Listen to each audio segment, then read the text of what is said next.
ቀዳማዊ ሚኒስትር ኢትዮጵያ አብይ አህመድ ንኤርትራ ተሪር መጠንቀቅታ አማሓ ሰሜናዊ ምብራቅ ኬንያ ዝርከቡ ኢትዮጵያውያን ካብ ተባብ ከዘይወፅኦም ክቕተሉ ምዃኖም መጠንቀቕታ ከም ዝተወሃቦም ተገሊጹ። ብሹም ሓራ መሬት ኣብ ዓፋር ዘሎ ዕጡቓት ዝፈጠርዎ ምንቅስቓስ ናብ ከባብን ቢዝነስን ከም ዝተቐየረም ሓራ መሬት ተባሂሉ ካብ ጽዋዕ ከባቢ ዝመጸ መንእሰይ ተመስገን ዳዊት ሓቢሩ። ነት ህዝብታት ትግራይ ሱዳንን ኤርትራን ንድሕንነት ኩሎም ህዝብታት ብዝብል ቴማ ርክብ ህዝብን ህዝቢ ተኻይዱ።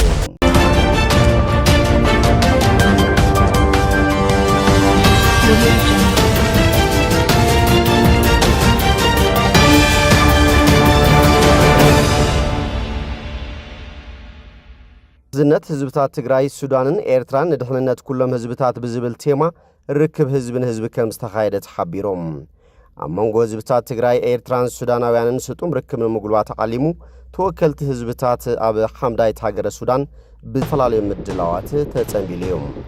ምሕዝነት ህዝብታት ትግራይ ሱዳንን ኤርትራን ንድሕነት ኩሎም ህዝብታት ብዝብል መሪሕ ሓሳብ እዩ እቲ ሰለስተ ኣውር ርክብ ህዝብን ህዝቢ ዝተኻየደ። ኣብቲ መድረኽ ንምስታፍ ብርኪ ዝበሉ ተጋሩ ሱዳናውያንን ኤርትራውያንን ድማ ከም ዝተረኸቡ ንምፍላጥ ተኻኢሎም።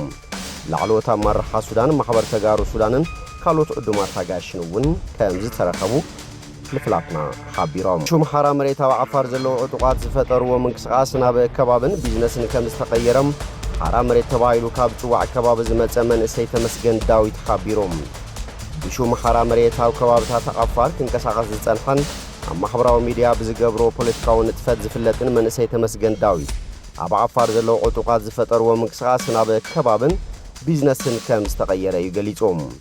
መንእሰይ ተመስገን ፖለቲካ ትግራይ ክሳብ ዝኣሪ ዘወር ኢልካ ብምጽናሕ ንምድርዳር ዝተሓሰበ ምንቅስቓስ መናእሰይ ኣብዚ እዋን ዋላ እኳ ላዕለዎት መራሕቲ ናይቲ ምንቅስቓስ ምስ ናይ ኣዲስ ኣበባ ሰባት ብምርኻብን ደገፋት ብምርካብን ናብ ኩናት ሕድሕድ ክኣትዉ ድሌት እንትሓለዎም ኣብ ትሕቲኦም ዘሎ መንእሰይ ግና ነቲ ዕላማ ከም ዘይቕበሎ ኣብርዮም። ህዝቢ ትግራይ ንናዓርሱ ንምርጻም ብዙሓት ፓርቲታት ፖለቲካ ካብ ምፍጣር ጀሚሩ ዝረኣዩ ተግባራት ከም ዘለዉ ዝጠቐሰ ተመስገን እዞም ምኽንያታት ምብትታን ከም ዘየድሊ ኣረዲኡሎም። መንግስቲ ትግራይ ዘቕረቦ ጻውዒት ተቐቢሉ ከም ዝመጸ ዝሓበረ ተመስገን ዳዊት ኣብ በረኻታት ዓፋር ዘለዉ ኣካላት ናብ ዓዶም ኣትዮም ብሰላማዊ መንገዲ ክቃለሱ ከም ዝግብኦም እውን መልእኽቲ ኣመሓላሊፉ። ቀዳማይ ሚኒስትር ኢትዮጵያ አብይ አሕመድ ንኤርትራ ተሪር መጠንቀቕታ ኣመሓላሊፎም። አብይ አሕመድ ንኤርትራ ብስም ከይጠቐሰ ኣብ ግዜ ተዓኒዳ ዘላ ሃገር ክብል ተጻሪፎም። ቀዳማይ ሚኒስትር ኢትዮጵያ አብይ አሕመድ ኣብ ዝሓለፈ ሳልስቲ ኣብ ልዕሊ ኤርትራ ተሪር ቃላዊ መጥቃዕቲ ብምፍጻም ክሳብ ሕጂ ነተን ግዜአን ዝሓለፈን ሚግ 21 ዝዓይነተን ነፈርቲ ውግእ እትውንን ሃገር ምዃና ብምግላጽ ነታ ዝተራቐቓ ኤስዩ 30 ዝዓይነተን ነፈርቲ ውግእ ዝዓጠቐት ሃገሩ ክትደፍር ክትሓስቦ ከም ዘይብላ ኣጠንቂቖም። እቲ ቀዳማይ ሚኒስትር ኣብ ዝሓለፈ ሳልስቲ መበል 9 ዓመት ዝኽሪ ሓይሊ ኣየር ኢትዮጵያ ኣብ ዝተኻየደሉ ስነ ስርዓት ኣብ ዘስምዖ ብቴሌቭዥን ኢትዮጵያ ብቐጥታ ዝተፈነወ መደርኡ ኢትዮጵያ ዝተዋሃበ መሬት ንምምላስ ካብ እትገብሮ ጻዕሪ ደው ከም ዘይትብል ኣጠንቂቖም። ኣብ ተጋጣሚ ሓይልታት ኣየር ኢትዮጵያን ሕቡራት ኢማራት ዓረብን ኣብ ከተማ ቢሾፍቱ ኣብ ዝተኻየደ ስነ ስርዓት ኤስዩ 27ን ኤስዩ 30ን ካልኦት ዝማዕበላ ነፈርቲ ውግእን ዘሳተፈ ምርኢት ኣየር ኣካይዶም። እቲ ቀዳማይ ሚኒስትር ነዚ መግለፂ ዝዝህብ ዘሎ ኣብቲ ኣብ ኣዲስ ኣበባ ኣብ ቀይሕ ባሕሪ ላዕላዊ ተበጻሕነት ንክህልዋ ነቲ ኣቐዲሙ ብዘይፍትሓዊ መገዲ ንኤርትራ ዝተዋሃበ ዝብልዎ ወደብ ዓሰብ ናይ ኤርትራ ንምርካብ ዝገብርዎ ዘለዉ ጻዕሪ ምስ ኤርትራ ዝተፈጥረ ውጥሪ እናዓረገ ዝኸደሉ ዘሎ እዋን እዮም። ኣብ ዘስምዖ መደረ ድማ ናይ ቀረባን ናይ ርሑቕን ጸላእትና ንኢትዮጵያ ንምድኻምን ስትራቴጂያዊ ረብሓታትን ንምጉዳን ካብ ሃብታ ንምምዝማዝን ዝሓለፉ 100 ዓመታት ኣበርቲዖም ሰሪሖም እዮም ክብል ተዛሪቦም።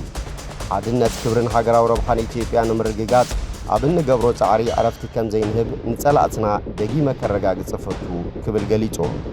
ፈተውትን ጸላእትን ክፈልጥዎ ዝደሊ ነገር እንተሃልዩ ንኢትዮጵያ ኣጸቢቕና ከም ዘይንፈልጣ እዩ።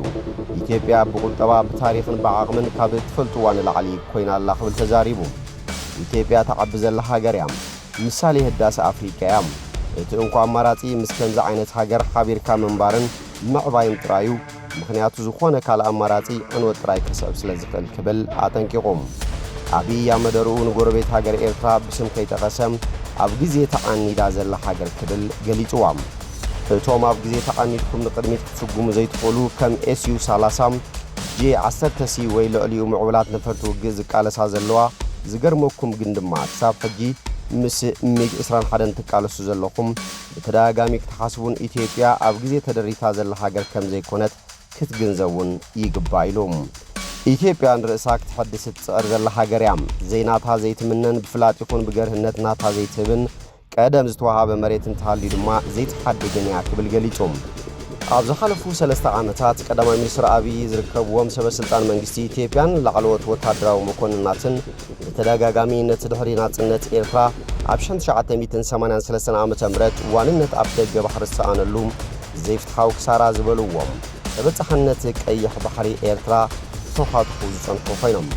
ኤርትራ መርዛም ኣጀንዳ ግዛኣታዊ ምስፍሕፋሕ ብምባል ክትኩንኖ ድማ ጸኒሓ እያ ኣብ ሰሜናዊ ምብራቅ ኬንያ ዝርከቡ ኢትዮጵያውያን ካብቲ ከባቢ ብቕልጡፍ እንተዘይወፅኦም ክቕተሉ ምዃኖም መጠንቀቕታ ከም ዝተዋሃቦም ተገሊጾም ህይወትና ኣብ ሓደጋ እዩ ዘሎ ክብሉ ድማ እቶም ስሞም ከይጥቀስ ዝደለዩ ኢትዮጵያውያን ንቢቢሲ ገሊጾም ኣብ ኬንያ ዝርከብ ኤምባሲ ኢትዮጵያ ነቲ ኩነታት ይከታተሎ ከም ዘሎ ሓቢሮም ገለ ካብቶም ኢትዮጵያውያን ከም ዝገለጽዎም ሞተር ዓዲግና ሆቴል ከፊትና እናሰርሕና ነርና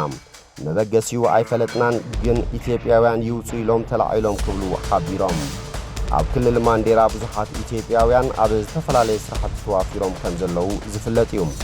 በዝሕቶም ኢትዮጵያውያን እውን 10,000 ከም ዝግመት ይግለጽ ኢትዮጵያውያን ኣይንደልን ይውጹልና ሃገርና ይቆጻጸርዎ ኣለዉ ኢሎም የጋፍዕዎም ከም ዘለዉ ድማ ንምፍላጥ ተኻኢሎም ብዛዕባ እቲ ጉዳይ መብርሂ ክሓቱ ምስ ፈተኑ ድማ ንሽማግለታት ሃገር ኣማኽሩ ተባሂሎም እቶም ኢትዮጵያውያን ስደተኛታት ወሲኾም ከም ዝሓበርዎ ድማ ገለ ኢትዮጵያውያን ናብቶም ሽማግለታት ምስ ከዱ ክንሪኤኩም ኣይንደልን ካብ ሃገርና ውጹ ከም ዝተባሃሉ ሓቢሮም ኣብ ማንዴራ ካውንቲ ኣብ ዝተኻየዱ ኣኼባታት ኢትዮጵያውያን ስደተኛታት ኣብ ዘፈር መጓዓዝያ ሞተር ሳይክልን ሆቴልን ይሰርሑ ከም ዘለውን እንታይ ሰርሕና ክንበልዕ ዝብል ጥራዓናት ከም ዘቕረቡን ጠቒሶም ብህፁፅ እንተዘይወፂኹም ክንቀትለኩም ኢና ተባሂሎም እውን ኣለዉ እዚ ሕጂ ውጹልና ዝብል ወፍሪ ኣብ ዝሓለፈ ሰሙን ሓደ ኢትዮጵያዊ ምቕታሉ ስዒቡ ይብል ካልእ ቢቢሲ ዘራረቦ ስደተኛ ነባሪ ሬሳ ኢትዮጵያውያን ናብ ዓዶም ክንሰድድ ኣይፈቕዱልናን እውን ኢሎም እቲ ኢትዮጵያዊ ስደተኛ ወሲኹ ኣብ ቡራቡራ ብዝተባሃለ ከባቢ ከም ዝተቐተለ ብምጥቃስ እታ ዝተተኮሰቶ ጥይት ካብ ኣካላቱ ከም ዝተኣለየት ከምኡውን ምርመራ ሬሳ ከም ዘይተገበረን ከም ዝተነገሮም ገሊጾም ኣብቲ ከባቢ ዝነብሩ ነበርቲ ምስ ቀበርዎ ኢትዮጵያውያን ኣይንደልን ኢና ውጹልና ዝብል ጎስጓስ ከም ዝተጀመረ እውን ይዛረብ ኢትዮጵያውያን ካብ ግዛኣት ማንዴራ ንኽወፁ ዝተቐመጠ ናይ መወዳእታ ግዜ 5 ጥሪ ከም ዝነበረ ዝጠቐሰ እቲ ነባሪ ብድሕሪ እዚ እቶም ስደተኛታት ነበርቲ እቲ ከባቢ ብእምኒ ተቐጥቅጦም ክቕተሉ ኣለዎም ዝብል ወፍሪ ከም ዝተጀመረ ይዛረብ እቲ ውሳነ ካብ ዓበይቲ ዓዲ ዝመጸ እዩ ኣካላት መንግስቲ ዝተሳተፍዎ እውን ይመስል እናኣሰሩ ክሳብ 20,000 ሽሊንግ ባጤራ ኬንያ ሓትለው ዝኸፈለ ይፍታሕ ገንዘብ ዘይብሉ ድማ ክሳብ 2 ወርሒ ይእሰር ይብል ነባርቲ ከባቢ ቅድሚ ሕጂ እውን ካብ ሃገርና ይውፁ ዝብል ጎስጓስ ከም ዝነበረ ዝጠቐሰ እቲ ኢትዮጵያዊ ስደተኛ